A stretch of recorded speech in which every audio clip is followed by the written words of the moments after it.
first night, as you're not going to have a whole lot on your hands because you only have a very limited time to start building this stuff. But once you have some wood, then you can start building your crafting table. Now, this is the most fundamental item you need to build everything else in the game. So you're going to take your wood that you got from the trees, and then you're going to go ahead and build some planks. And you can do this by putting it inside the 4-square grid that's right by your character. And once you have all of your planks built, then you can go ahead and then put them back in that 4-square into a pattern that looks like Ultimate Guide for Minecraft and help you learn this game. As soon as you spawn into your game, you're going to spawn somewhere in the world, and you're going to have absolutely nothing on your character except full health and then full hunger, of course. Now, what you're going to want to do from here is find some kind of plot of land where you're going to start building, or at least somewhere to get your basic needs set up. Now, I'm going to recommend that the place that you start building is somewhat table down on the ground somewhere. You now have access to all of the craftable items in the game, and the recipes for all these items can be found in this green book, or if you know them by heart, then you won't need the book. Now, as soon as you got this crafting table built, the first item that you're going to want to build yourself, the very first thing you want to go for is a wooden pickaxe. And this is pretty simple to build. You're going to want to make sticks, which is very simple, from your planks,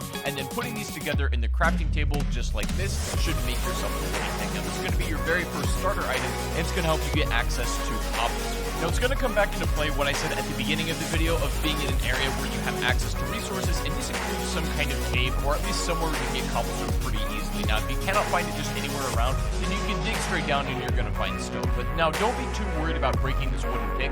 It's going to allow you to get yourself a pretty heavy amount of cobblestone to begin with, but after this, you're not going to need a wooden pick ever again. So don't be afraid to burn it all and then just, get as much cobble as possible. Now, depending on where you start mining, you might run into other resources as well, like coal or iron or even some other stuff, and if that's the case, then great, but just wait, don't mine it just yet, and wait until you make a stone pickaxe. Now, from here on out, stone picks are going to pretty much be your bulk work for mining. You make it the exact same way you just made the wooden one, and pretty much this is going to be your number one way to clear out cobblestone, especially when you're just bulk mining, because the resources for these picks are very easily replaceable. It's literally just stone and wood, and you'll pretty much never run out of these things. But eventually, after you get mining enough, you are going to run into some iron ore, and the only way that this is going to be usable to you, the way to make it viable, is you're going to need a furnace, and without all the spare cobble, you can make one of these really, really quickly. So once you have that furnace, now you have access to melting these down. The furnace, just like the crafting table, is literally one of the most fundamental tools in this game, so I recommend you put it near your crafting table and likely in some kind of structure that you've already made for yourself, just to have it somewhere safe. The furnace is going to allow you to do literally everything from melting down ores into usable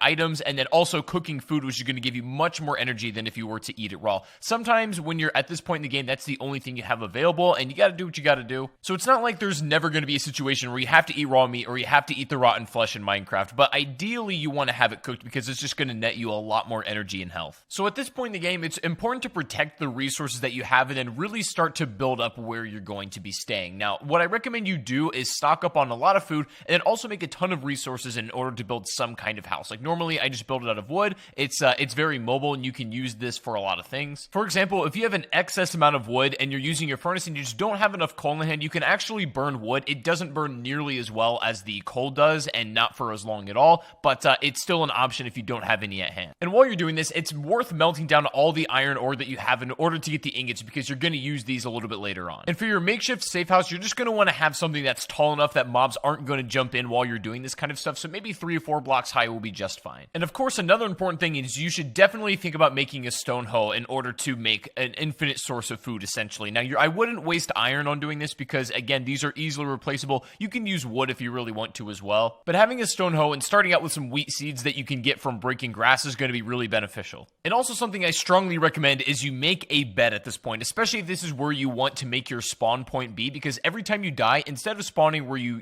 were at the beginning of the game, as soon as you lay in your bed for the first time, this will be your new spawn point. And of course, you can only sleep at night or when it's thunderstorming, and also there cannot be too many enemies nearby or else you won't be able to sleep either. You can bring your bed with you if you start traveling and set up like makeshift camps. If you want to change your spawn to somewhere else and be a little bit closer to like a big mine or something, you can do that as well. Just don't take it into the nether. So when setting up your wheat farm using your stone hoe, ideally you're going to want to sort of till the ground that is touching the water because these are going to grow the fastest when you plant your seeds there. Now, it's not required that you put it up against the water, but they are going to grow faster if the dirt blocks are in the water. So that's just something to keep in mind. It can be a little bit scuffed, like just the way that you plant it if you're going to be moving it pretty soon. But if you want to have like where you're going to be staying permanently, then you can organize it a little bit more, fence it in, obsidian and have water running in between each dirt block. Like, there's a lot of different ways you can set up that are going to yield different results, but what's important here is the fact that this is going to be like an infinite resource of food that you can just make bread with, and so it just takes a little bit of time and your attention to take care of it, and of course you're not going to want to step on these blocks either as you're taking care of it, but it'll be an infinite source of food and you can definitely stock up. You can use the wheat just to make ordinary items like bread, but you can also save it up and then, go for other ingredients and items to make something like a cake, which is going to last a bit longer. Now, at this point in the game, with all of your basic needs set up, this is where the game starts to get really fun, because now you can take it in any direction you like to. For example, this would be a good spot in the game to get bone meal from a skeleton, which is really, really easy to obtain, and then you can find a wolf out in the wild, tame it, and then it'll become your companion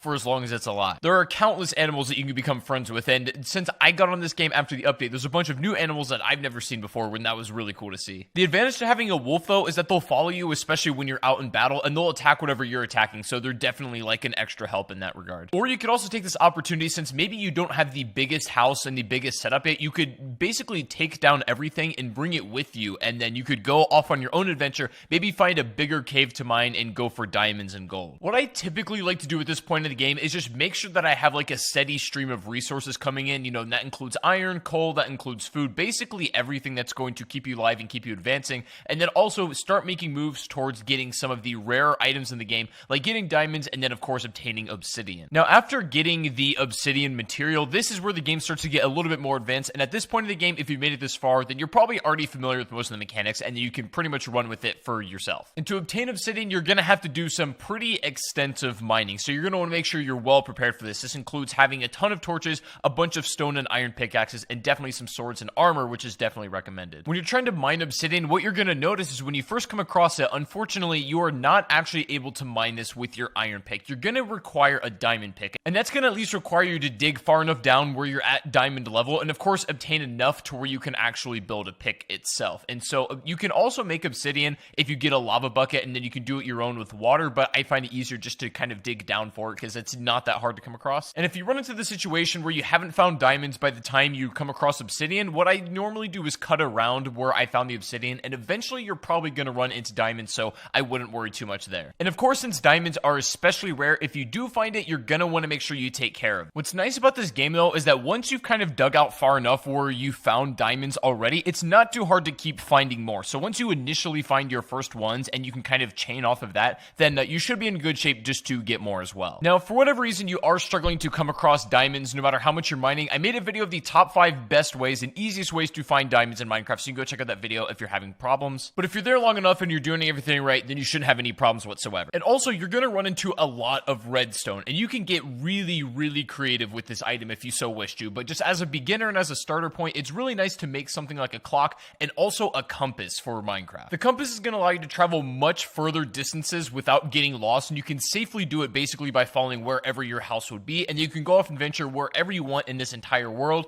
and then make your way back eventually using this compass. If you want to go a step farther, you can also make a map, which does require a little bit more materials, but it's definitely worth it if you want to go that route as well. And also, having a boat on hand is never a bad idea, because there sometimes are very long stretches of water that can be easily crossed using a boat, but are not easily crossed any other way. If you've done everything in this guide up to this point so far, then you should have a steady stream of resources, a bunch of excess stuff on hand, such as iron, coal, all that sort of stuff, and then you should have all of the basic tools you need to travel anywhere you like, and then a decent house set up as well. And from this point, you pretty much have the freedom to take the game anywhere you like to. You can take your obsidian and set up a nether portal and then go down that rabbit hole, and if you so wish to, you can work your way all the way up from this point on, all the way to the ender dragon if you so wish to go that route, or you can just, have fun, explore, play a little bit more casual route, and just enjoy the game. Either way, this guide was set up to facilitate both styles of play. You can just have fun and just casually play the rest of the match however you like, or you can go for the ender dragon and then finish the progression of the game. Either way is going to work, but now you have the tools to go in any direction you like. So anyways, guys, that is going to be the ultimate guide to getting set up in Minecraft. In start building, I'm going to recommend somewhere that has a lot of resources. This means water, trees, maybe some potential animals so you can get food, some mob spawns, of course, at night, because you're actually going to need that a little bit. And in general, I guess somewhere where you have access to everything you need that isn't too far away. So once you've figured out your plot of land that you're going to start building, then you're going to want to go find some trees